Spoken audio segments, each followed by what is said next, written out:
right, 7 minutes after the hour. In half an hour, we're going to have George Knapp from KLAS TV in Las Vegas on as a guest, and we're going to talk more about this stuff out there in the Great Basin. Now, Junior Hicks, I mentioned there towards the end of the last hour. He says that there have been thousands of other cases than the 400 or so he has categorized. But he says that at least half of the residents out there, which is about 50,000 people, have seen all these weird things, the flying saucers, the cigar-shaped craft, the zigzagging balls of light. So many different objects, Junior Hicks says, that the local police and the highway patrol long time ago stopped taking reports on this stuff. And many of the lawmen themselves, of course, have witnessed this stuff. And Hicks said the stuff really started getting... Now, interestingly enough, it's dying off. The incidence of all these things are really slowing down. It started real heavy in the 50s. He said there were cases where the whole school and all the teachers would see these things hovering over the town in broad daylight. In the 60s and the 70s, he said they had more sightings, UFO sightings, than any other place in the world. Now, but the run-of-the-mill UFO events don't begin to describe the unusual phenomena in this area. I mean, it's not just like another place where weird stuff happens. The Ute Indian tribe has been there far longer than any of the whites, of course. And the tribal leaders, very reluctant to speak to any of the outsiders, but their oral history is just replete with examples of these strange creatures and these sightings.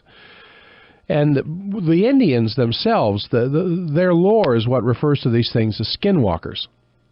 Other cultures will call them shapeshifters. Eastern Europe calls them werewolves. Bigfoot. Out there they call them, the Utes call them the skinwalkers. And the Utes, of course, take this very seriously. They think the skinwalkers are these powerful spirits that are here because of some curse that was put on the Utes generations ago by the Navajo, and that the center of the whole legend is this ranch that we'll be talking about. And the Utes say that this ranch is in the path, or this ranch is the path of the skinwalker. And so tribe members are strictly forbidden from setting foot on any of this property, and it's been that way for years, long before 1994 when the Gormans first moved into this place. And it's about a 480-acre spread of rich, well-watered pasture, a few thick patches of tall cottonwoods. Anybody that's driven between Roosevelt and Vernal, you know the area I'm talking about. And this ranch is divided into 3 different sections, each section being a former homestead that all end up becoming one. There's real thick brush in some places. A river borders one side of it. But the Skinwalker Ridge that runs through it is what the Utes refer to that area as. And a long dirt road is the only way in or out of the ranch. So when Gorman, which again is not his real name, bought this place in 1994, it had been vacant for a number of years. And his wife and his kids, 2 kids in fact, were very curious about when they first moved into the house. The house was loaded with this impressive array of door bolts. All the outside doors had a mess of bolts on the doors. Now that would, if I walked into a house out in the middle of nowhere like that, that would be the first thing that ran the hair up on the back of my neck. But even the kitchen cabinets had bolts on them. And at both ends of the house, there were these iron stakes and heavy chains that had been installed. And they thought, well, the previous tenants probably had put large guard dogs in the front and the back of the home, but of course he had no idea at the time why someone would have put large guard dogs in the front and the back of the house. So here comes the Bulletproof Wolf. This was one of the most intriguing things, and this book is available at Amazon.com. There's a receipt in the book that Ryan left in here for Barnes & Noble. The book is called Hunt for the Skinwalker. So one of the more impressive parts of the book is one day the Gormans had moved their furnishings onto the property, and they spotted this extremely large wolf out in the pasture. This is right at the beginning of their experiences on the ranch. And this wolf cautiously makes its way across the field, and then to the surprise of everyone, sidles up to the family, acting like it was the family's favorite pet, and it's a huge wolf. And it had rained that day, and the family remembers that the wolf smelled like a wet dog as they were petting it. And after a few minutes, the wolf strolls over to the corral and grabs a calf that's in the corral by its snout, trying to pull the calf through the corral bars. So Gorman and his father, who happens to be there, begins beating the wolf on the back with these sticks, but it won't release the calf. So Gorman grabs his .357 Magnum from his truck and shoots the wolf at point-blank range, and the slug has no noticeable effect. So Gorman pumps another bullet into the wolf, which then let go of the calf, but stood looking at the family as if nothing had ever happened. So Gorman shoots it 2 more times with this .357 Magnum. And the big animal backs off just a little bit, but doesn't show any signs of distress. It doesn't even show any signs of blood.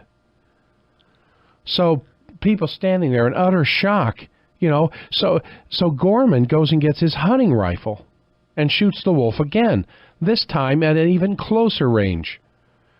Now, Gorman's not only an experienced marksman, but he is a big game hunter of considerable repute. So 5 slugs would have been enough to bring down an elk without even trying, let alone a wolf. So the 5th shot causes this chunk of hair and flesh to fly off of the wolf, but the wolf still doesn't seem to be fazed. So after a 6th shot, again from the high-powered rifle, the wolf just casually trots across the field into this muddy thicket. So Gorman and his father track down this beast for about a mile, following its footprints through the mud, but the tracks suddenly end as though it just vanished into air. Didn't disappear. It was in the mud. They followed the tracks in the mud till the tracks stopped, as though the animal disappeared into the air.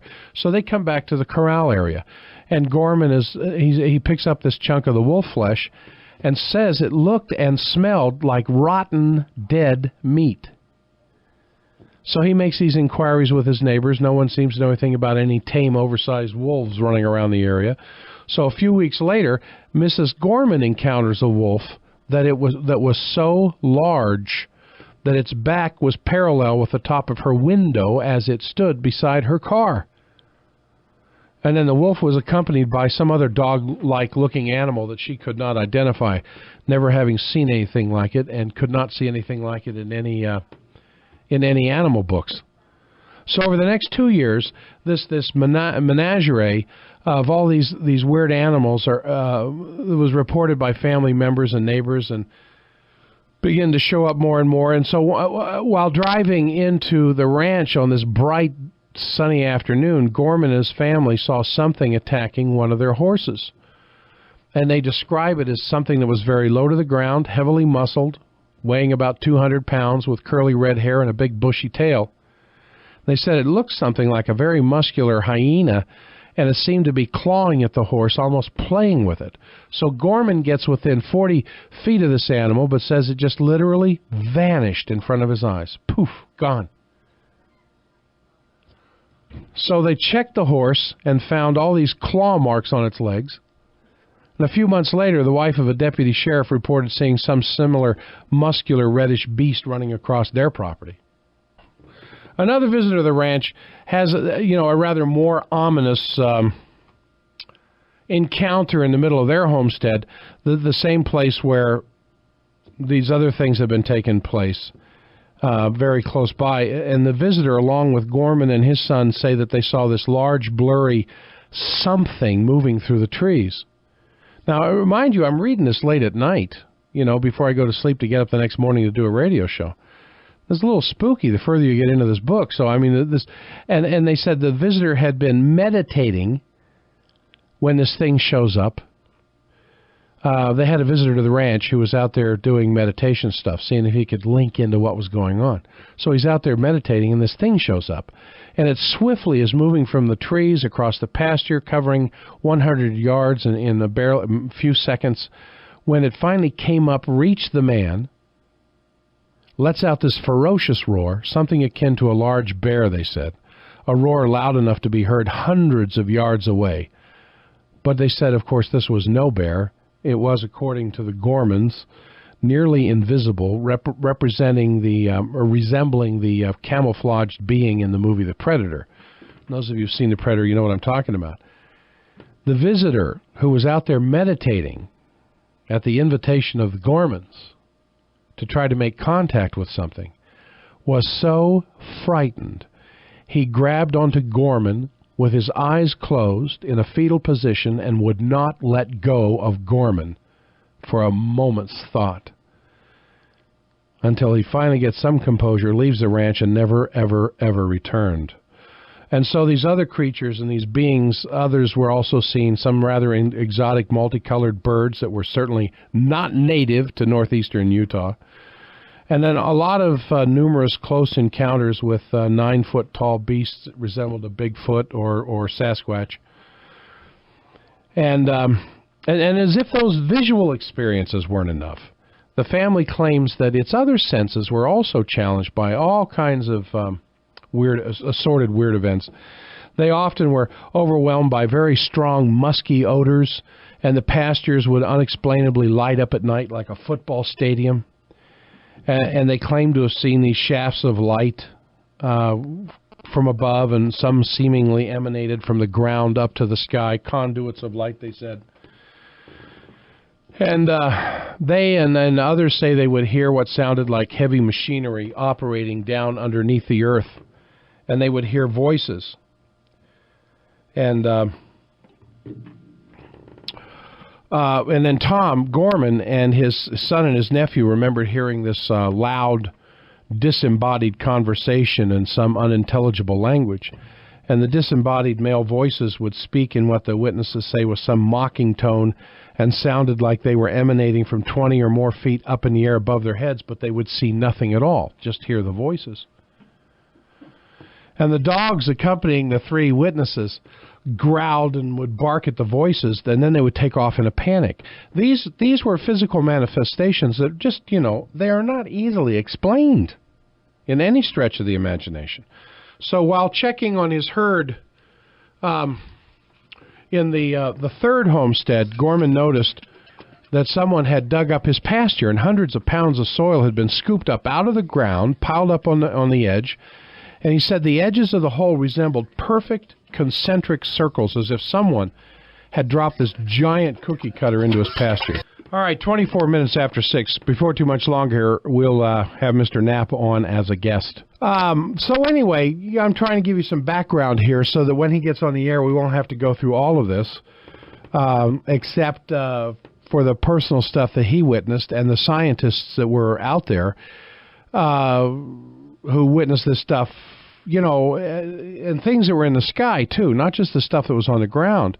While checking on their cattle in the spring of 1995, Gorman and his nephew had spotted what they thought was a recreational vehicle that was parked out on their property. Well, if you see somebody out on your property in a recreational vehicle, you want to know something about it and why. So they approach it figuring the driver might be having some kind of mechanical trouble, but as they get closer, the RV, moves, silently away from them. And then the closer they get, the further it moves away. So they finally climb this fence to get a better look at it, and that's when they finally figured out this thing was no Winnebago. The craft rises up above the treetops, slowly flows away, making no sound whatsoever as it departs. It wasn't a helicopter. The witnesses had a clear view, say the object was shaped much like a refrigerator with a single light on its front and a red light on the back. And so before long, everyone in the family starts seeing these weird aerial objects, and Mrs. Gorman says something that resembled a stealth fighter but ringed with these blinking disco lights silently hovers about 20 feet over her vehicle without making a single sound before it goes zipping off. And then each family member has these repeated sightings of a cloud that usually just hovers outside the property.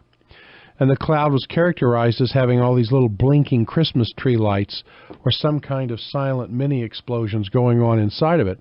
And among the other aerial craft that were seen by the Gormans, their neighbors and other witnesses were these classic flying saucer objects and flying sombreros, these shafts of light that are similar to fluorescent light bulbs, and on all these cigar-shaped craft that were several football fields long. So by far the most common objects that they witnessed were these floating spheres of different sizes and colors. In 95 and 96, the Gormans and others reported 12 separate incidents of seeing these large orange circles flying over the trees. Gorman claims that holes would occasionally open up in these orange spheres and these smaller spheres would come flying out of them. And a neighboring rancher told a reporter that one of his own encounters with which he described simply as being a big, large orange basketball floating around in the sky. So, by early 1996, they'd been there for a year and a half, and the sighting of these spheres at the ranch, were commonplace. I mean, these orbs, they said, were about the size of a softball. They were made of glass. They were filled with this bubbling blue liquid that seemed to rotate inside the sphere. The Gormans said that by April of 96, I think, that they had watched one of these orbs repeatedly circling the head of one of their horses.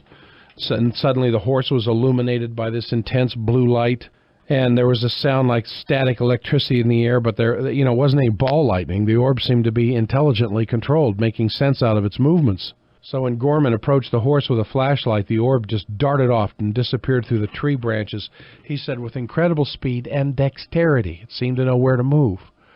Then the Gorman said that these blue spheres seemed to generate psychological effects on family members, and these waves of fear would come over them when their blue orbs were around them.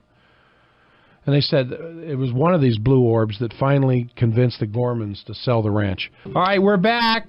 Those of you who have lived in Las Vegas area, who watched Channel 8 Eyewitness News, CBS, you'll remember George Knapp was a TV anchorman down there. We're still trying to get him on the air. We've made several calls. My producer, Daryl, talked to him yesterday. Yeah, I talked to him yesterday. He said he'd be available this morning.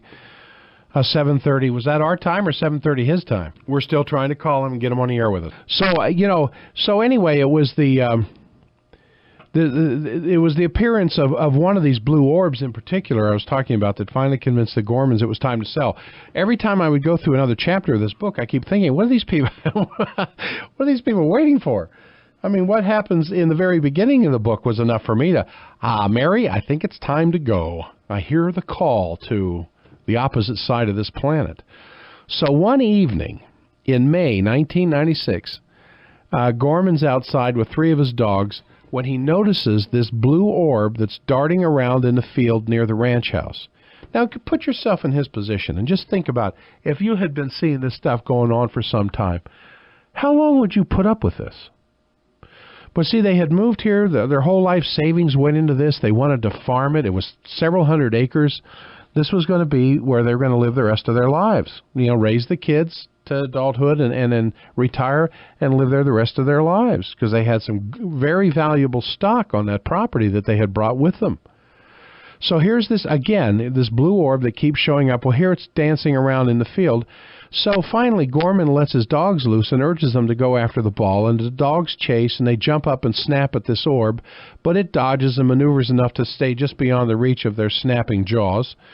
And the ball leads the dogs out across the pasture into this thick brush that borders the field. And Gorman says he heard the dogs make 3 terrible yelps, and then they were silent. And then he calls for them, but they don't respond. Well, the next morning he goes looking for the dogs, and what he finds are these 3 round spots of dried, brittle vegetation, and in the middle of each of these round spots of dried, brittle vegetation are these black, greasy lumps. So he figures his dogs had been incinerated by something, but one thing for sure, he never saw his dogs again. And it was the disappearance of these dogs that finally prompted the Gormans to think about getting out. Now, he's not some country bumpkin just trying to get by. This guy, Tom Gorman, had college degrees and advanced training in animal husbandry. He was considered an expert in artificial insemination. He had plans for raising hybrid high-end stock. His herd, which ranged from 60 to 80 head, consisted of very expensive top-of-the-line heifers. He had 4 2,000-pound show-class bulls, And from the day he had moved, I mean, this guy knows something about animal husbandry. So from the day he moves his herd onto the ranch, though his hopes and his animals seemed to be under some kind of an assault from the day they got there. And the balls of light that were so often on his property seemed to take this special interest in the cattle and were often seen buzzing around the heads of the animals. And sometimes the cattle would react violently, and the herd splitting suddenly as if some invisible force was plowing through the middle of the herd. But it got worse. Although the Gormans kept close watch on their stock, something began exacting a terrible toll on these animals. One cow was found dead in a field, and this strange, very crisp, tight surgical hole had been cut in one of its eyes. And there were no tracks, there were no blood.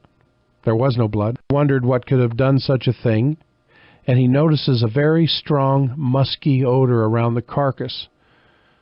A smell, he said, that he and his family would come to know all too well.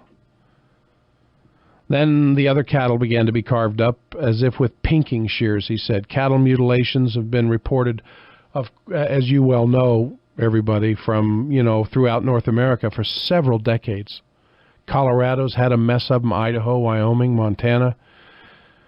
In these typical cases, the eyes and the ears and the udders and the sex organs were often removed with surgical precision. And Gorman's animals, he said, were subject to all of the above. And this is high-end stock. These just aren't some ragtag animals sitting out there. This is money. These animals are money. It's like somebody carving up your $100 bills with surgical precision to where they're worthless. Well, he's an experienced hunter and rancher, so Gorman's a little more than familiar with the capabilities of natural predators, and he said this wasn't being done by coyotes or mountain lions, which is usually the way these things are written off. I mean, the butchery was simply just too clean, and no blood was ever left at the scene of the attacks.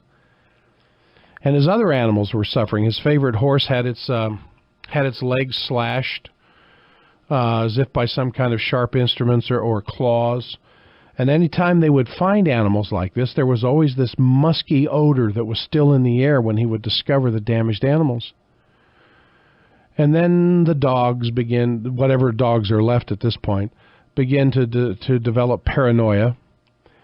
They would stay inside their dog houses for days at a time, too fearful to come out of their dog houses even for food.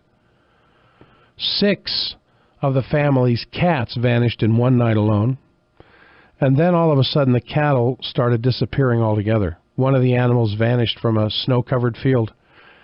Gorman said that he saw the footprints lead into the field, and then the track simply stopped as if the animal had been plucked up into the sky. A 1,200-pound cow leaves tracks in the snow the last time I saw, so what happened to this one?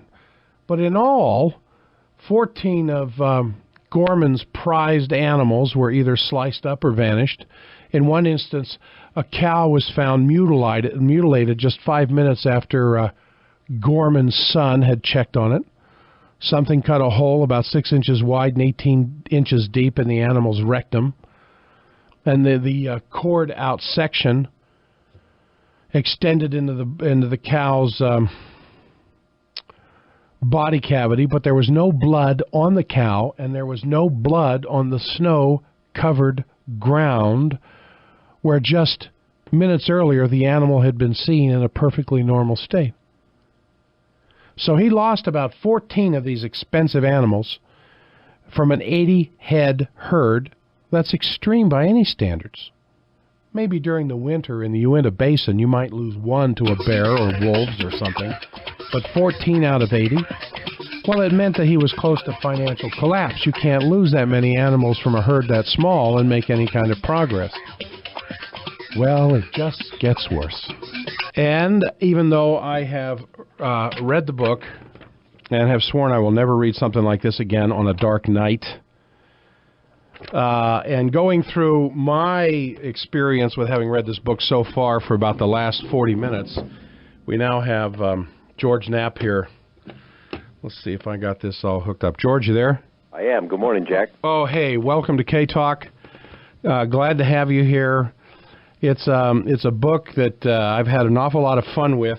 One of the people mentioned in the book, Ryan Layton, is an old friend of mine from a couple of decades ago, and he brought me his copy of the book, which I've gone through, Hunt for the Skinwalker. And you being one of the co-authors of the book, we wanted to get you on here and talk about this because, it's one thing to read some fiction, and there's a lot of good horror stories out there by a whole series of guys who regularly write this kind of stuff. It's another thing when you read this stuff that purports to be a series of true actual events and occurring just a couple, 100 miles or so down the road, as one of the most peculiar areas on the face of the planet. Now, what we're talking about, ladies and gentlemen, Hunt for the Skinwalker, if you're just tuning in and you haven't heard what I've been talking about it, what I've been saying about it, where science finally confronts these unexplained... I was telling everybody a series of events that have occurred there, George, without... before the science team finally shows up to find out what the heck's going on. But the book title, ladies and gentlemen, Hunt for the Skinwalker, you can get it at Amazon.com, you can get it at Barnes & Noble, BN.com, you can get it at any of the local stores. My gosh. Yeah, it's a handful to think that these are true events, but they are. I mean, true in the sense that the witnesses actually reported them. The scientific team went to great lengths to investigate them. They didn't come away with a lot of solid proof or anything that a reasonable audience would conclude would be proof, but there is plenty, and it mostly starts with the human testimony. The focus of this, of course, is the U.S.A. Basin. The epicenter of all the activity is this particular ranch, 480-acre ranch near Roosevelt, near Fort Duchesne. And things have been going on there for 50 years that we know of, probably a lot longer. Well, the Ute Indians themselves in their oral histories record a long time ago. Exactly. And the Utes, as you know, that's where the title comes from. They believe that this particular ranch is, in their words, in the path of the Skinwalker. They believe that they've got some kind of a curse on them, and that whatever this thing is, it's sort of their umbrella explanation for all the strange stuff that's happened on this particular property. But they don't go on the property. They advise their tribal members not to go on the property because the place is cursed by something bad. And I guess you've already listed I've talked about the wolf. I've talked about the Skinwalker itself. I've talked about the lights. A lot of the aerial phenomena that occurred even in the daylight, witnessed by more people than just the Gormans. There are several things. I was just getting to the point where the National Institute for Discovery Science was about to show up. I haven't gone into that part yet, but still. One series of events after another like this, the question that kept coming up in my mind as I'm reading this book is, if I had been Mr. Gorman, the very earliest incidences here recounted in this book, I'd have had a for sale sign out in front of that farm a lot earlier than he did. I've heard that comment a lot since the book has been out, and I relate to it. But this guy was stubborn. I mean, this was his dream property. Oh yeah, and this guy is no hick. Yeah. I mean, he has degrees. He has prized herds. He's an expert in artificial insemination. He has these huge 4,000 or 2,000-pound bulls. That this was going to be a money-making opportunity to him with some prize stock until he runs up against the Skinwalker. He just wasn't going to give up. I mean, for a long time, he thought somebody was messing with his head. Maybe the military was doing this, and he was going to get to the bottom of it one way or another. And I will bet you that wherever he is right now, and I have a pretty good idea where he is, that part of him still wishes that he could stick around and stalk this thing and figure out who did this to he and his family. Well, I'm an upper cervical chiropractor in the Salt Lake area, and I draw in a patient load from hundreds of people from Idaho, Wyoming, far eastern Utah, and I have patients who, when I find out they're from Roosevelt or the find out they're from Duchesne or any of those areas out there, I always immediately, even during the consultation, I'll ask them about this stuff. Oh, yeah, oh, yeah. I mean, they're as familiar with that as they are with the pioneer history of Utah. I mean, it's like, well, so big deal, you know. Let me get back to why I came to see you. No. Did you see anything? Oh, yeah, we saw that stuff all. Well, did it ever? Well, at first it bothered us, but, you know, after a while it begins to be commonplace and you don't think about it. Well, we interviewed a heck of a lot of people up in that area throughout the Uinta Basin, and I don't think we found anyone who hadn't had an experience or whose family hadn't had an experience with UFOs or cattle mutilation or something along those lines.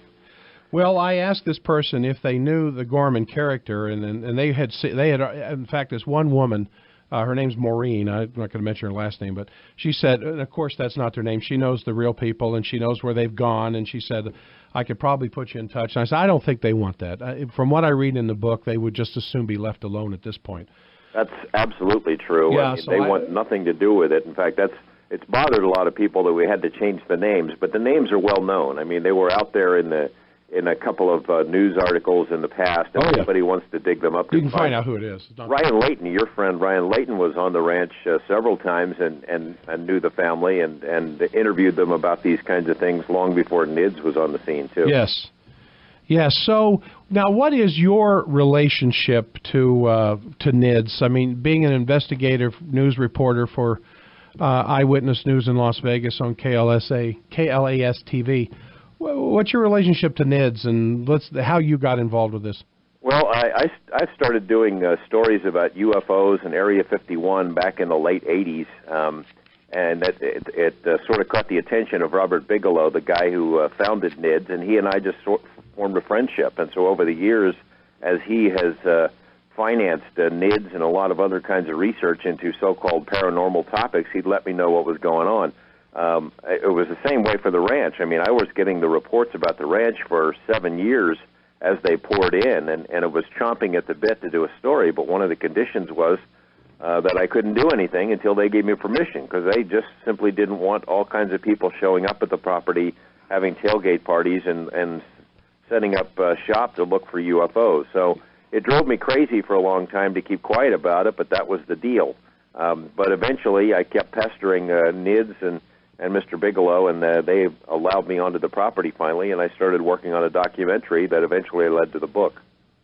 All right, we're going to go to a break here for a second. George Knapp out of Las Vegas, Eyewitness News Channel 8, and co-author of the book, Hunt for the Skinwalker. You know, we do a lot of books on this show, but this is one book you have got to read. Now, let's get into the scientific aspect of this. How scientific is NIDS? Well, it's world-class. I mean, Bigelow put together a world-class science advisory board, some names that you would know, including 2 former U.S. astronauts, a lot of folks who had worked for government agencies and national labs. I mean, top-flight folks. That's the advisory board. Right. This wasn't the people who showed up there weren't a bunch of witchers with little sticks trying to figure out what's going on. No. Some high-tech equipment showed up. We're talking about PhD-level scientists, biologists, physicists. We had a veterinarian on the staff. They had, a variety of folks with a lot of experience dealing with very high-tech stuff. And again, yeah, they did. One of the first things they started to do when they arrived on the property is to lay it out sort of in grids and map it out. They inspected it to figure out if maybe the cause of these phenomena were plant-induced or animal-induced, or there was something in the air or in the water or in the ground, and they couldn't find anything of that sort, so they installed a lot of high-tech surveillance equipment, cameras and microphones and things of that sort, put the ranch under 24-hour-a-day surveillance over a period of several years to try to figure out what the heck this was. And it turned out that whatever it is elusive. It sort of made purposefully avoided the surveillance. For example, you put a camera in one pasture, then things would happen on the other side, and it played mind games with the ranch family and with the NIDS scientists.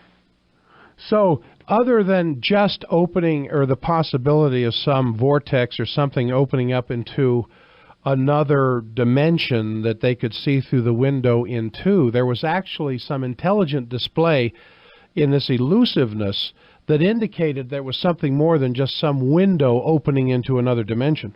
No question. I mean, it toyed with them in a lot of ways, as with the family. You know, you've mentioned to your listeners a lot of the big, scary events that happen. The stuff that kind of freaks me out the most are the little events, the tiny little, like, poltergeist events that would play with their heads. For example, mom goes to town to go shopping for enough groceries for a couple of weeks. She comes home.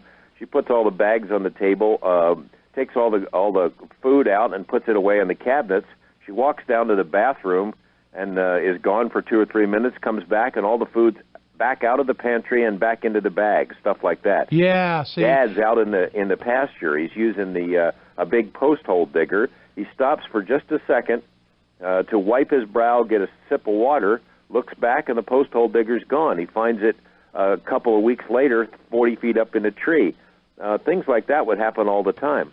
The incident with the bulls that you mentioned, the mom and dad as they're going past the bulls and these 2,000-pound bulls in the corral, and they mention to each other, boy, if something happens to them, we're really in trouble. And as soon as they come back, they notice all 4 of them are gone, and I think you've already told the story where they found them. That kind of stuff suggests that this was in the words of one NID scientist, a precognitive sentient entity. It seemed to know what they were going to do. It was smart, and it played with them. I didn't really get a chance to tell the bull story. Well, the story was. Well, we got about a minute. Mom and Dad were driving to town. They had already lost several of their animals and were on the verge of financial ruin. And they said to themselves, "Boy, if something happens with these bulls, we're in big trouble." 4 2,000-pound bulls were all in this tiny corral near the ranch house.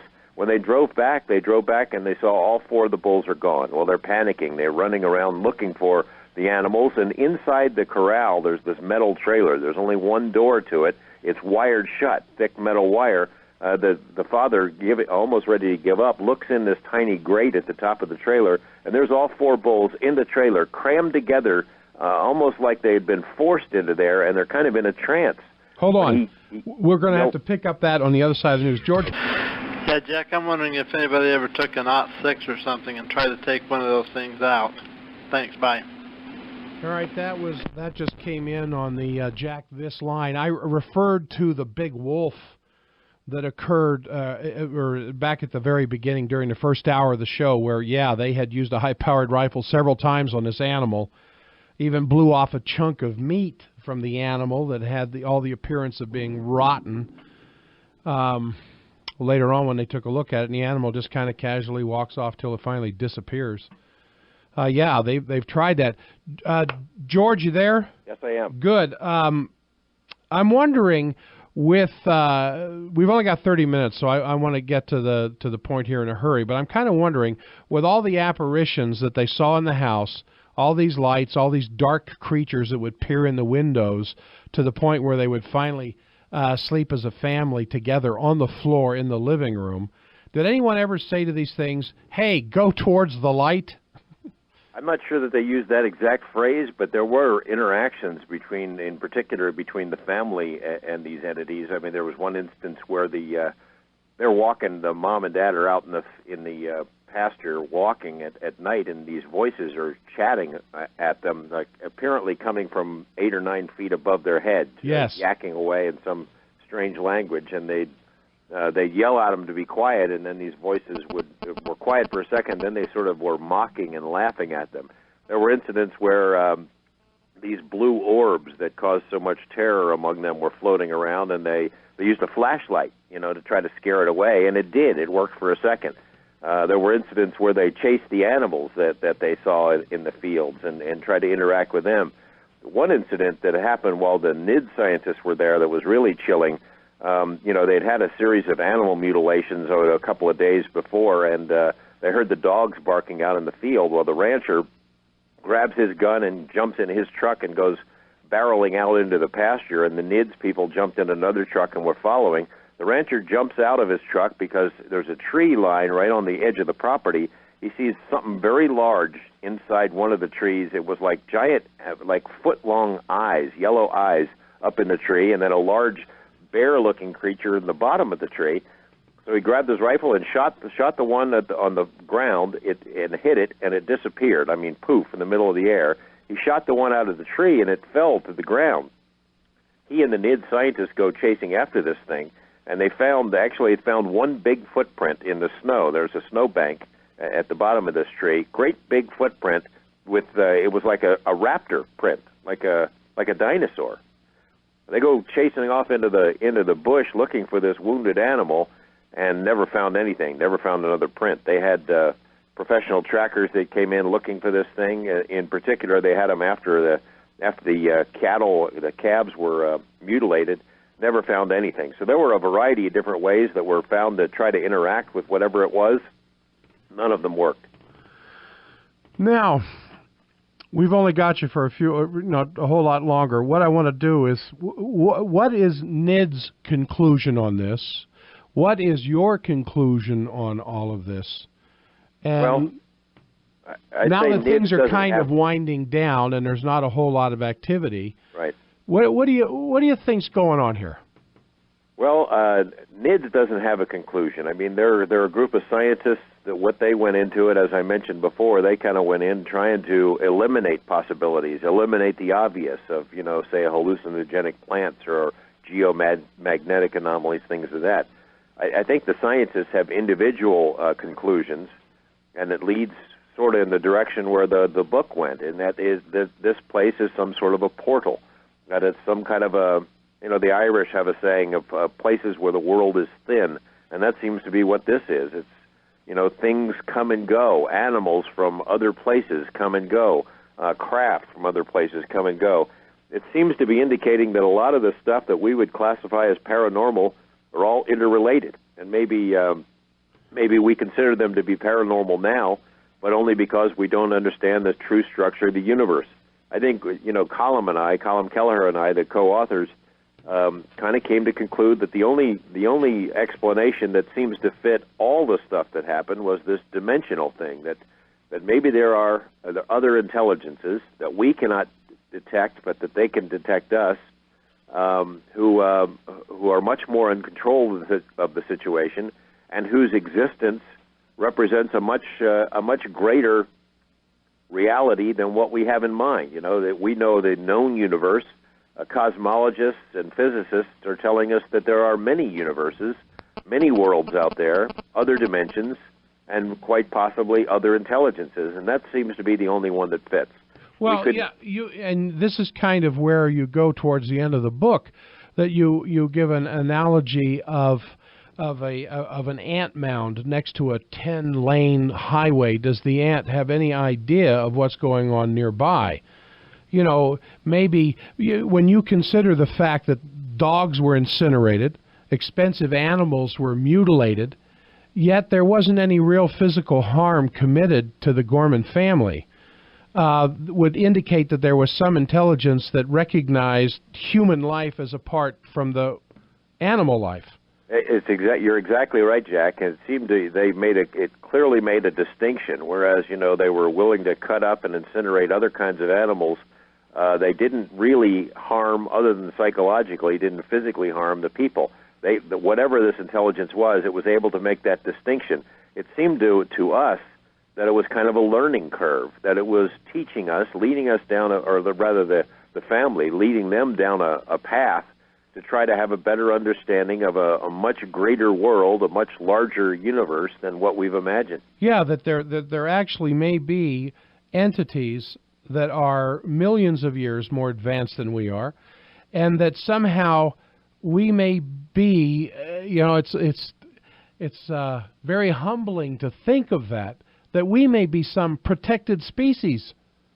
And there just happens to be a few places in the three-dimensional physical universe that we know of, the wormholes or portals or whatever they are that exist at this place out there, that actually is a doorway into other dimensions. Now, I got an off-air call saying, the bull story, get back to the bulls. He didn't finish the bulls. Oh. So here we find, because that was a great story. Here we find 4 2,000-pound animals crammed like oversized sardines into this trailer, And then when Gorman yells to his wife that he's found them, the bulls seem to come out of this dream state. Yeah, it was like they were in a trance or had been drugged or something inside this trailer. And when he yells to his wife, "Hey, honey, they're in here," they wake up and they start kicking the heck out of this trailer inside. Now, you can't possibly get one of those 2,000-pound bulls, big, surly animals, into that trailer.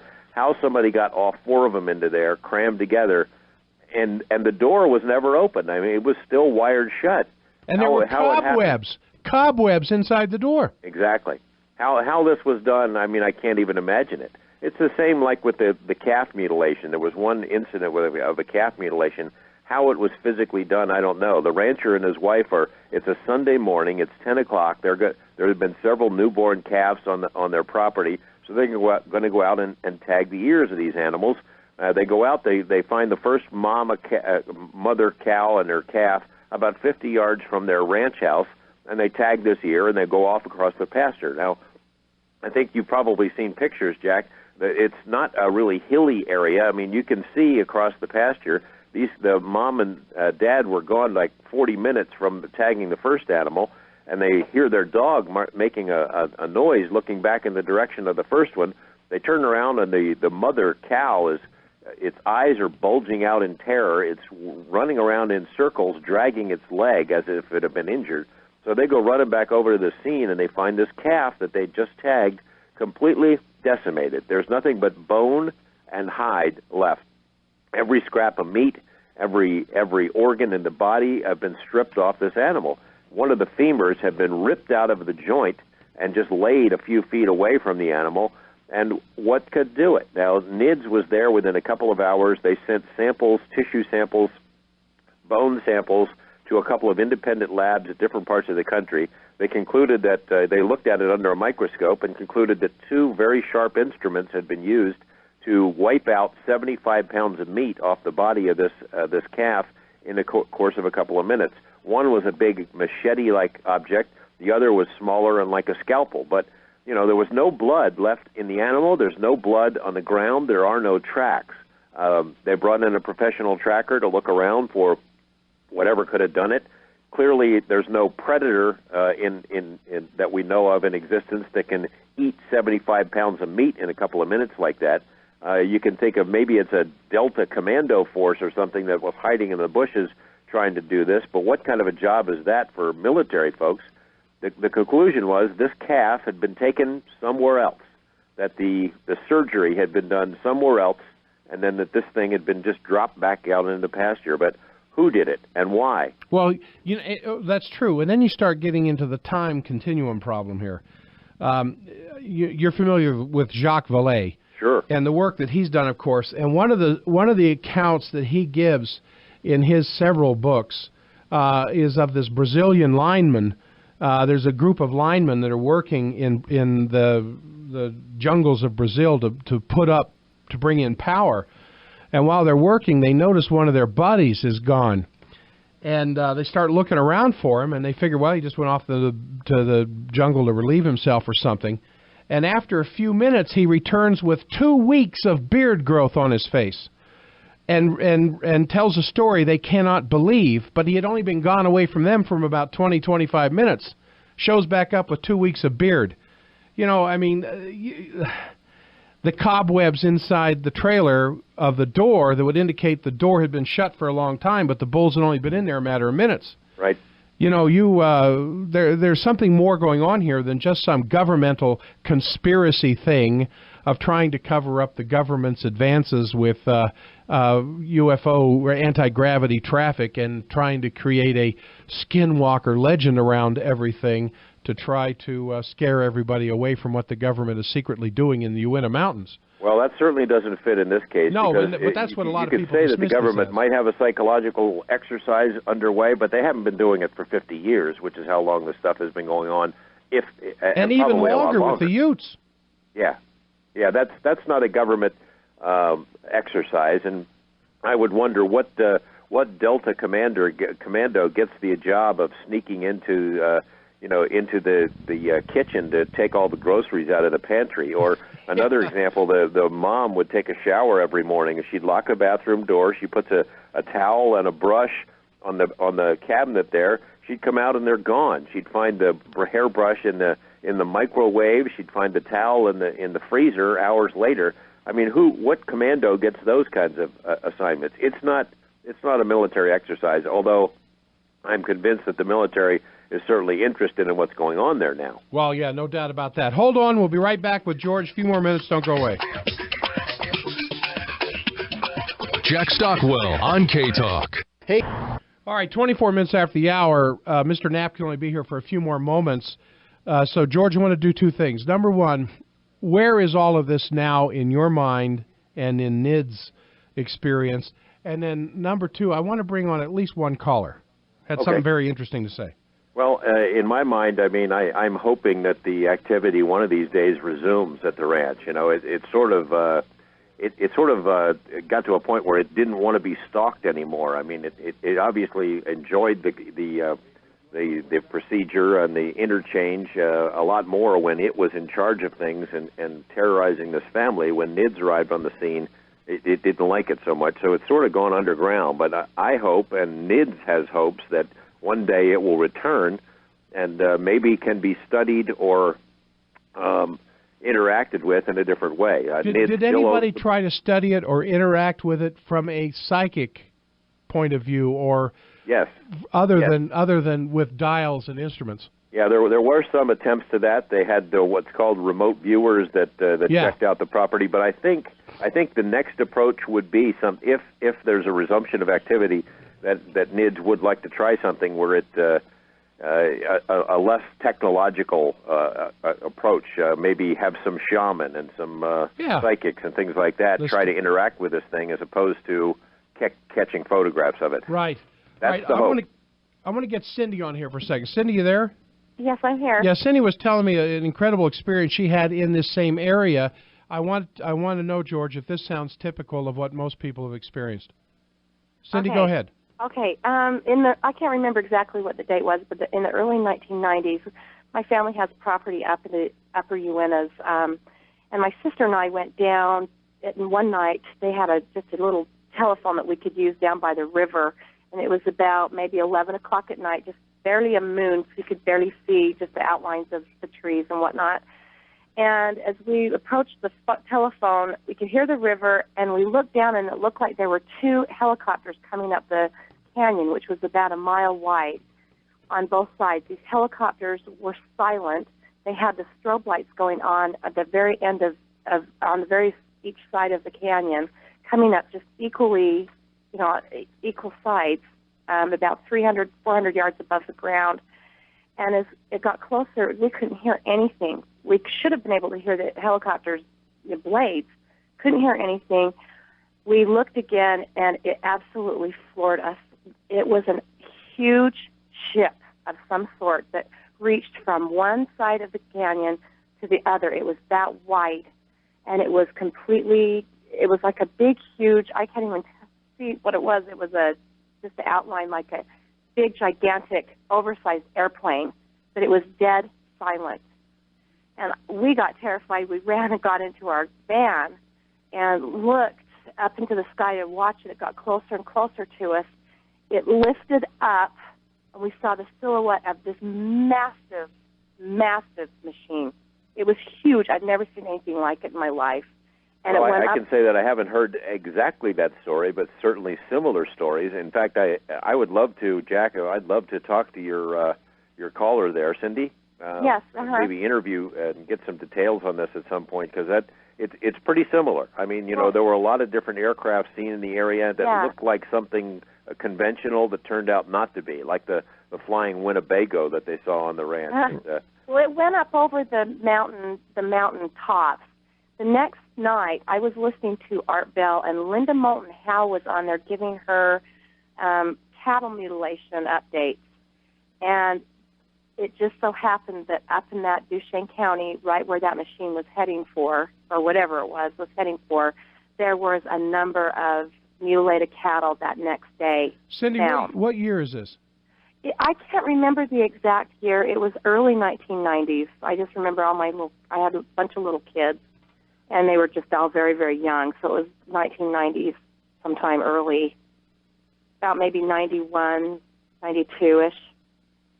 So, anyway. Well, I'd love to hear more about it, Cindy, if I get a chance to talk to you off air. I've never told anybody this before, but when I was listening to you today, it freaked me out, and I thought, oh. Well, rest assured that you're not crazy, and a lot of other people have seen similar things. Okay. Now, what I'm going to do, Cindy, since I know your number, if you don't mind, when we finally go to a break here very shortly, I'm going to give George off-air your phone number. Is that all right? That's fine. Yeah, that's fine. Okay. All right, we're going to go to a break, and then we'll come back and say goodbye to George. 30 minutes after the hour, we have time for one more call. So let's get Andy on here. Andy, you're on with George Knapp. Hi, Jack. Hi, George. Good job the other night. Good morning. I would never have called this in, Jack, but this is the only appropriate show for it. I belong to a study group, and there's a fellow that works for the government that comes to our Sunday group, and I will never tell you his name. He said That's this. Fine. He said this to us in complete, utter confidence one night. He said that, and he's working right now. He goes all over the world for the military and does stuff in Alaska and Middle East and other places. He said there is a Stargate, is the word he used, either a natural Stargate or some ancient device, and it's buried in the Uintas, and the military's been all over it for a long time. My question is, have you ever heard that word before? You're saying the word portal, but a place where other dimensions come together, and these ships might be coming and going out of there, and they might be, they might be fishing, and they like cow eyes or something. Yeah, well, the yummy cow parts. We eat cows, so that's not that unusual. I've heard the term Stargate before. I've never heard it applied to the Uinta Basin. There have been a variety. There are a couple of different top-secret government programs under the Stargate banner. One of them was remote viewing, but I've never heard it used there. I'd be really interested in learning more about it. I know. Well, tell you what, they know how to get a hold of me. If you want my number, go ahead and let the producer give you. I'll give you his name, but he has to be willing. I'll just I understand that. His name and number. I don't bother people that don't want to talk to me, but he might as an anonymous.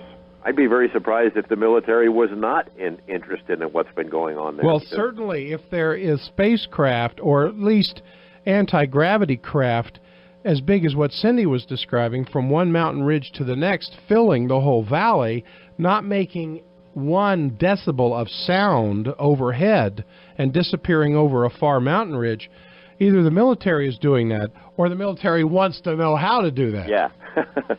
So Exactly. One or the other. Austin, my son and I were camping near there a couple of years ago in the middle of the night. We heard automatic weapons fire all over the place. Huh. Well, I appreciate the call, and I hope I can get the number of that guy. Yeah, okay. Thanks, Andy. Darryl will give it to you. Appreciate your call. You're welcome. Bye. Hey, one other question here, George. How's Channel 8 Eyewitness News? How do they look at you in the midst of all of this, and with your other news investigative colleagues? First, it was Area 51, and then it was the Uinta Basin, and are you being pigeonholed off to the side somewhere? Well, I have to be worried about that, but so far that's not happened. I mean, I've been here a long time, so people know that I have interest in things other than shoot 'em up and crooked politicians. And I'll tell you, where some of my journalism colleagues, mostly people who don't work for KLAS, like to give me grief about it, the public, the viewing public, can't get enough of it. Oh no, that's true. And so, same thing here. I'm serving the public, not my other colleagues. So I can't get enough, and they can't get enough, and I like doing it. And KLAS is tolerant of me; they just don't want me to go too far off the edge. Okay. I know you have to go, so we'll kind of call it here at this point. But I'm going to put you on hold for a second because my producer needs to pick up just a couple of numbers so that we can make sure that because when we get the books and we want to, and we have some of your books coming in, you're going to arrive late. I want to be able to give them away on the air, and sure. And once we get this out a little bit more, I definitely want to be able to get you back on here. I'll be glad to, because there's Jack. a lot more questions. George, thanks so much. Hold on for a moment. All right. Here you have a battery of PhD level. I mean, it's a rather impressive team of physicists, engineers, psychologists, trying, and why do you bring the psychologists in? You bring the psychologists in to interview the families, interview the people involved, to make sure that you're not dealing with a bunch of nutcases. And other doctorate-level professionals for the purpose of simply investigating the subjects that are largely shunned by mainstream science. It's kind of it's a situation where when people don't want to believe something, they're not going to believe it, no matter what kind of evidence is brought before them. And, of course, that has a lot of political ramifications as well. But, and we didn't have time to get into all of the experience with the Gormans, but by the middle of '96, now I started the political show in March of '96. I was on the air from March '95 through March of '96 doing a health show. And it was in March of '96. What's that? That's 10 years ago that I started doing this Monday through Friday show. And it was shortly after that Ryan Layton contacted me and said, "Hey, Jack, there's something going on out there in the U.S.A. Basin, and you need to come out and take a look at it." And he explained this stuff to me, and I knew Ryan was a little, off-center. But then I am too. And we had been friends for a good 20 years so far. And he said, I'm going to set something up, and we're going to go out there, and we're going to spend a few nights out there on this farm. He didn't give me the names or anything at the time. He just said there's this farm out there. And because of the work that Ryan has done, and he calls in here on a regular basis, he was mentioned in the book, Hunt for the Skinwalker, as one of the people who'd been doing an awful lot of investigative work out there. But by the middle of 1990, I bring up 96 is because by the middle of 96, the Gormans were ready to just cash in their chips. I mean, those who know him say that he had blamed himself for the weird string of events that you've been hearing about for the last little while. Well, what they did next, I'll tell you about as soon as we get back. Now, tomorrow, Sanders Hicks is going to be my guest, who's the author of the book, The Big Wedding. And the Big Wedding, what The Big Wedding does is it examines the CIA's controlling client relationship with Pakistani intelligence and the ones who had close, documented, underreported links to the 9/11 terrorists. In The Big Wedding, in this book, The Big Wedding, and I think we got one or two to give away on the show, Sanders Hicks hits the road, starts going around to all the whistleblowers in the country, and he finds one, Randy Glass, who documents how the FBI was warned by Pakistani intelligence 3 years before the attack on 9/11. And so what he goes into is his original research with the neocons, the Bush family, the CIA, the Muslim Brotherhood. And his conclusion, of course, is that it's impossible that the White House did not have detailed foreknowledge of 9/11. So he, and all these whistleblowers, all these top researchers that he's bringing together into one book include Colleen Rowley, an ATF agent, Steve Barbaroni, Muhammad Atta expert Daniel Hopsicker, CIA asset Brad Ayers, and the Naval Intelligence veteran Delmart Vreeland. So that's going to, what time? 8, 7, 8 o'clock, 8 to 9. From 8 to 9 tomorrow morning. Sanders Hicks, author of The Big Wedding. It's another research book on the cover-up of 9/11, but it gets into an awful lot of the background information that comes from whistleblowers who were privy to what was going on. Now, I was talking about Gorman and the fact that they finally, when Bigelow and his team came to Utah, introduced themselves to the Gormans. These NIDS researchers check out the story. They interview the neighbors. They evaluate the Gormans, obviously incredible tales that you've been listening to for the last hour.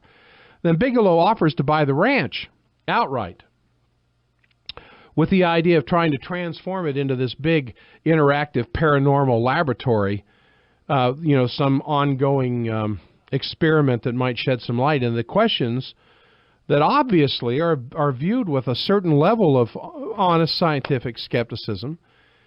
And but amazingly, he talks the Gormans into staying at the ranch as the caretakers. He buys it, but he wants them to stay there and take care of it. But of course, by this point, the family's a wreck. The UFOs, the balls of light, the mutilations, the disappearances, the Bigfoot sightings, and then the skinwalker showing up himself, or herself, or itself. But, there's all these other things, the apparitions that they would see in the house, the blinding lights that would appear, all this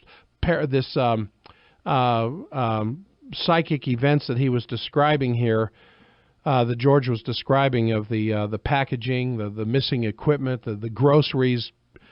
You turn your back and the groceries are out of the shelf, back into the bags again. The furnishings, no one could sleep anymore. And when they did manage to, get a few hours of sleep, they're plagued by all these horribly violent nightmares. And often discovering that different family members that next morning had experienced the exact same dream the night before.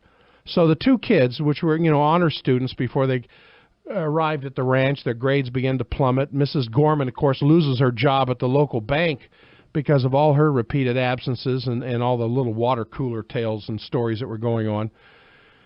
And so the folks from NIDS, all these PhD level people, they're offering the moral and emotional and financial support to the Gorman family. But what's more, they had this plan that they presented to them. And the ranch presented what appears to be, of course, a once-in-a-lifetime opportunity to legitimately study with scientific equipment this whole menu of paranormal activities that's going on. So they seal off the ranch and they pack it with all this high-tech monitoring equipment and they staff it with round-the-clock trained observers to see what would happen.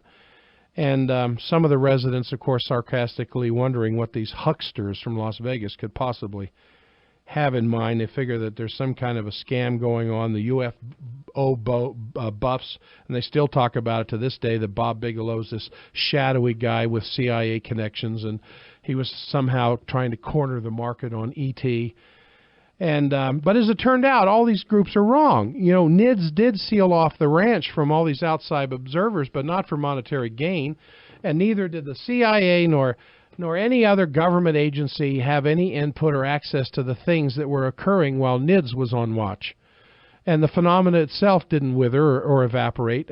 But for the last 6 years, the events have been under this constant scrutiny, and witnesses, including some very highly accomplished scientists and law enforcement personnel, have documented this mind-boggling array of unusual activity. But there's been a near total blackout lately on the release of any information coming from the site.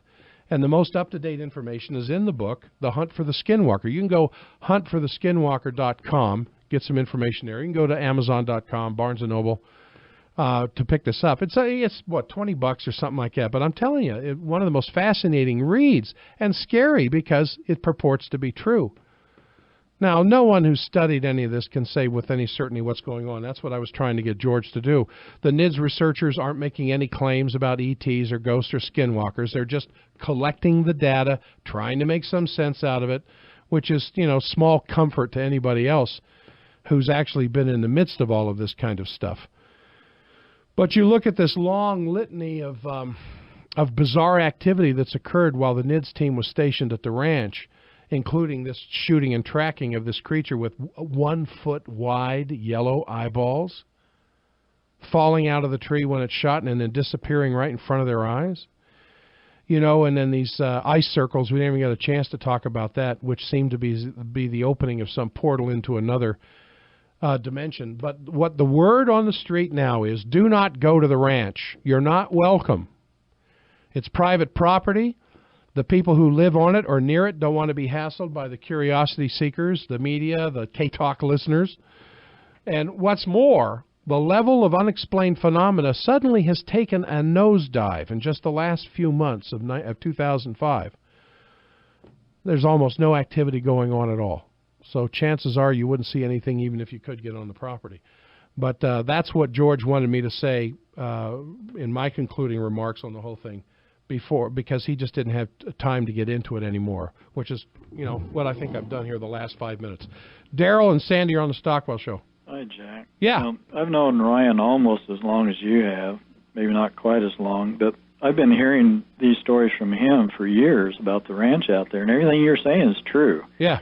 I know it doesn't sound logical, but people are still camping out on the edge of the ranch, not quite on the property, and there's still, well, at least a few months ago, very, very weird stuff going on out there. And I mean, strange creatures that don't appear to be from this planet. Yes. Even. And it messes with their minds, and they'll wake up knowing they've been screaming while they were asleep. They have strange nightmares. Hold on a second, Daryl. Hold on. We'll be right back. Got to take a quick break. Don't go away.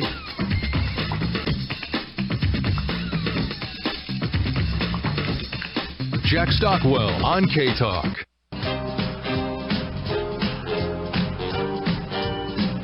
And we're back. We've only got a couple more minutes. Daryl, I'm going to give you another minute to wrap that up, and then we'll get on to Greg. Okay. You really ought to join our UFO group, because we have people in our group that's been out there, camped out overnight, and experienced the strange alien creatures and so on. But we have a UFO meeting once a month on a Saturday afternoon.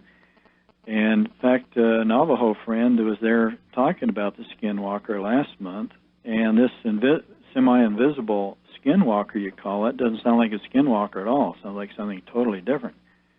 The skinwalker generally is like an Indian person through black magic and who knows what power turns them into a wolf. The Navajos gave it. Pardon me? I say that's just the name the the Utes gave it. Yeah, but this doesn't sound like, well, what every Indian tribe talks about the skinwalker, it's like a visible, more like a wolf on two legs. Uh-huh.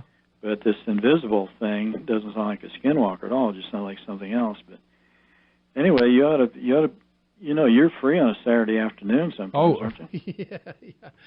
Yeah, occasionally I am. That's true. Well, once a month. Whoops, sorry. Once a month you should check us out. This month we're talking about the ghost chasers with all the instruments they use to find the entities and so on. You'd find it very interesting. Thanks, Daryl. Okay. Appreciate it. All right, let me get Robert on here. Robert, you're on the Stockwell Show. Good morning. Yeah. It's kind of funny to hear you having this discussion. Why's that? Just because you talk about everything else. Political, health-wise. Hey, I've often made the statement, and it may get me in trouble one of these days, but I believe in everything. It get you in trouble? I believe in everything. I believe in the gods of Olympus. You don't want to get in trouble. Pretty soon someone's going to shut you down. I believe in aliens. I even believe in Greg Zenger. It doesn't take too long, I think, for people to realize there's other things out there that we don't understand. Sure. And I understand that there are other societies that have put their posterity here upon the earth. You can take a look at the Pleiades star system. Yeah. The Osiris star system, the Orion star system. How many other star systems have put their posterity here upon the earth?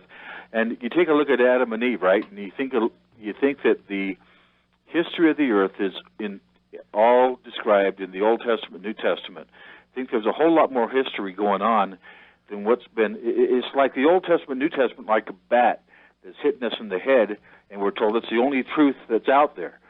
I think that the U.S. government has agreements with some of these other societies who have higher technology, and we have no clue how much technology there is out there, how many face-to-face agreements and collaboration is going on with the U.S. government and some of these other beings.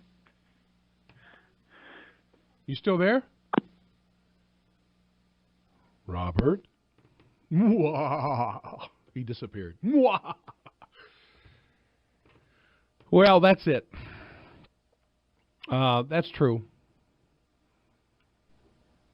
You, if there is a literal if there's a literal expression in the story of Adam and Eve, they came from another planet.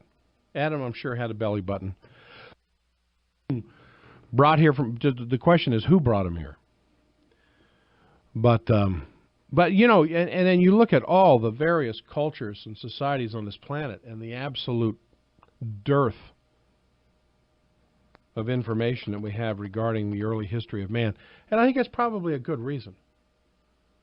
I think there's a good reason why we don't have that information. But I'll tell you this, if God and our idea of God are one and the same, then we've lost our way on the search for truth. We've lost our path. Let me say that again, as simply as I can. If what God really is, in the sense of the ultimate everything, and our idea of Him in that regard, is one and the same, then we somewhere have seriously jumped track in our search for truth.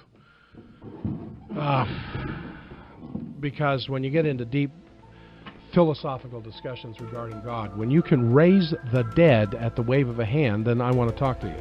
Till then, you know, it's just another idea.